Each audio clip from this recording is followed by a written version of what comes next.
If you threw a modern billionaire back to the Stone Age, he would go bankrupt instantly. Not because he lost his money, but because money would suddenly become useless. A black card could not buy reindeer meat. Stocks could not be traded for animal hides, and a luxury watch would not make the hunting group give you a share of food. And in the middle of a prehistoric winter, no one would care how many apartments you used to own. If you did not know how to make fire, stay warm, find water, or make others want to keep you in the tribe. A billionaire could step into a stone cave with all the confidence of the 21st century, but after only one cold night, one hungry stomach, and a group of people looking at him as if he were a burden, every concept of property would collapse. So in a world with no banks yet, no wages yet, who would truly be rich? The answer sounds very crude. The rich person of the Stone Age was the one with more ways not to die. Not death in a philosophical sense, but real death. Death from hunger, death from cold, death from an infected wound, death from being left behind when the group had to move. In the modern world, wealth is often measured by numbers, but in the Stone Age, wealth lay in things far less glittering. A good stone knife, a dry animal hide, a place near the fire, a hand ready to share food, a name called out when the group decided who could come along. And the rich person was not necessarily the one with the most things, because if your group had to move, having too many things could become a disaster. You could not drag a whole storehouse of possessions through ice and snow. You could not clutch a pile of pretty stones while running from wild beasts. You could not be rich in a way that broke your back before winter arrived. But in that world, property had to be light, sharp, useful, or stored inside the mind. A person who knew which valley the herds usually passed through could be richer than someone with many bead necklaces. A person who knew which roots were edible when the cold season dragged on could be worth more than someone strong but useless. A person who knew how to sew animal hides tightly against the wind, make sharp blades, read footprints in the mud, remember distant water sources, or treat wounds with plants, could possess something modern money could not buy in that time, a reason for the community to need them. This is the first definition of wealth before money existed, and you were rich if others did not want to lose you, not because you were luxurious, but because your presence made the whole group's chances of survival higher. One evening in camp could say more than any bank account. The large animal had just been butchered. The fat was kept. The bones were cracked open for marrow. The fire burned low. Everyone looked at one another, waiting for the shares. But there, being rich meant sitting near the fire, being given a good piece, having someone give your child a small share, even if you missed the hunt that day, and not being seen as a burden. It does not sound like a life of luxury, but this could be the distance between life and death. Then human beings began to change the way they lived, not as if one day someone woke up and invented rich people, but much more slowly. In some places, groups of people moved around less. They stayed longer in one land. They farmed and raised livestock, stored grain, and repaired houses, buried the dead near where they lived, and property began to gain a new ability. It could stay still. When property stays still, inequality also has a place to take root. This is the point where a modern billionaire might begin to understand the world again. If you have a house, a storehouse, and seeds, livestock, and better land, you do not just live better today. You can save an advantage for tomorrow, and then pass it on to your children. But the shock is that early settlements did not immediately turn into a world of palaces and slums. Çatalhöyük, a Neolithic settlement in Anatolia. People lived in closely packed mud brick houses, entering their homes from the roof. It sounds like an early city, and when we hear the word city, we easily imagine rich people and poor people right away. Big houses and small houses, some eating meat while others gnaw bones. But archaeology does not indulge that imagination. The traces at Çatalhöyük show that people seem to have had access to basic food in a fairly similar way. There is no clear image of a Stone Age boss sitting on a pile of grain while his neighbors starved outside the door. The differences lay in subtler places. Not always in the meal, but in objects, in rare materials, in goods that were not necessary for living, but were very necessary for being seen differently.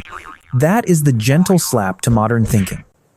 Inequality may not have begun with one person eating until full, while another starved to death. It may have begun with one person owning something that others could not have. a shell bead, or a strange piece of stone. But if that shell came from very far away, if that bead took many hours to make, if that stone did not exist in your region, it said something very powerful on your behalf. I have connections, I have time, I have trading partners, I have status. The first luxuries of humankind did not have to be gold. They could be useless in terms of survival, but extremely useful in social terms. Because humans do not live on calories alone. Humans also live in the eyes of others. A beautiful bracelet could let others know that you belong to a lineage, a group, a network, a story. It could appear in coming-of-age rites, marriages, funerals, or moments when the community needed to see who was who. From here, wealth stepped into a new form, not only having many ways to live, but having many ways to be seen. But archaeology has a very strange problem. The dead sometimes speak more than the living. We cannot follow a rich person of the Stone Age through an entire day to see what they ate, where they slept, who respected them, who hated them, who quietly envied them.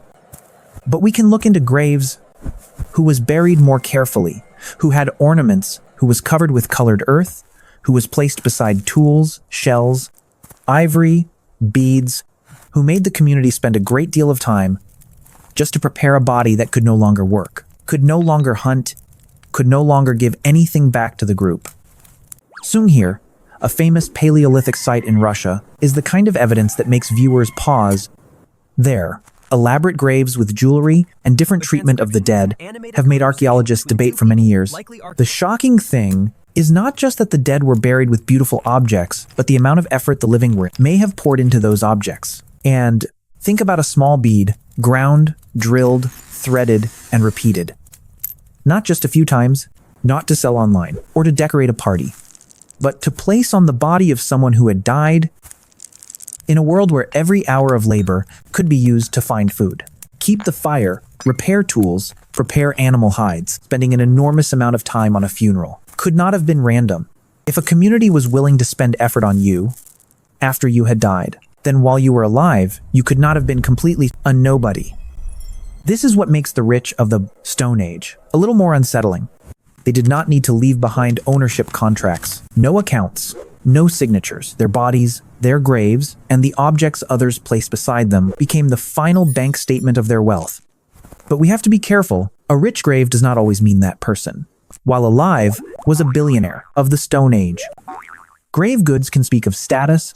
They can also speak of ritual, of age, of spiritual role, of how the community wanted to remember someone, of what the living needed to show, rather than what the dead once owned.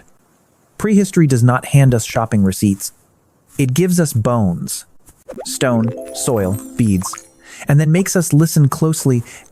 Therefore, the rich of the Stone Age do not appear like a boss. Sitting on a throne, they appear through signs, a better house, an object from a faraway place, a tool made too beautifully for everyday need, a funeral too elaborate to be only a burial, a body that the community treated differently from other bodies. And then, at the far edge of the prehistoric story, everything began to shine with gold. Varna, in present-day Bulgaria, belongs to the Copper Age, no longer the pure Stone Age, but it is like a flash of lightning, illuminating what was growing beneath prehistoric society. In the Varna cemetery, people found more than 3,000 gold artifacts, and one grave alone, grave 43, contained about 1/3 of that gold. Stop there for a second. A cemetery with hundreds of graves, but one person lying underground with far more gold than most of the others combined. Gold may not fill your stomach, but it makes status impossible to pretend not to see. When one person is buried with far more gold than the others, society has crossed a new threshold.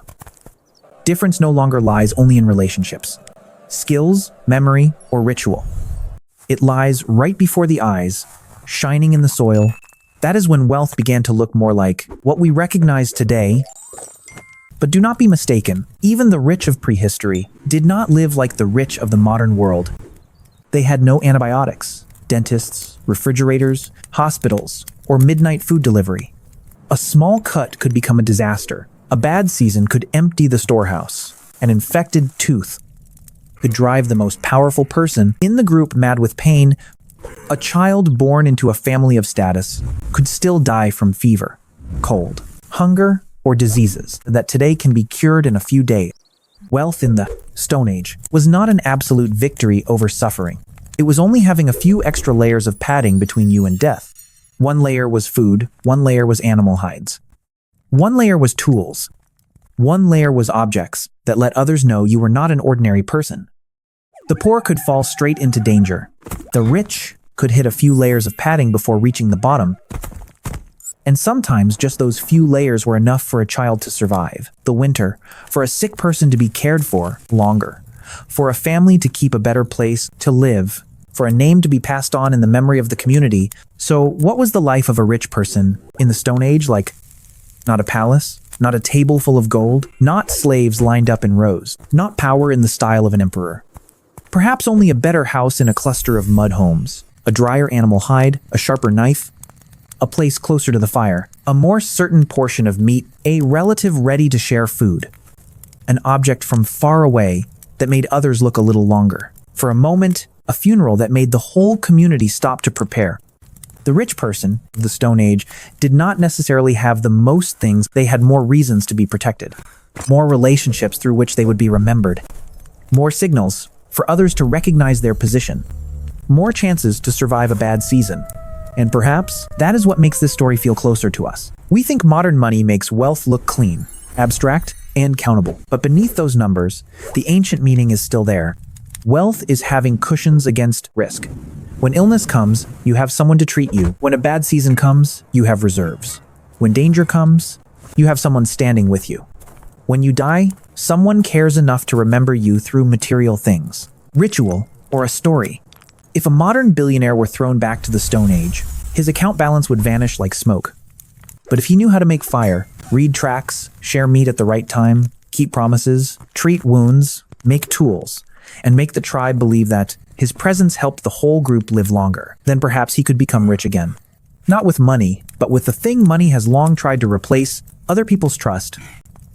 In the Stone Age, the richest person was not the one who owned the most, but the one with the most ways to be kept around when the world became cruel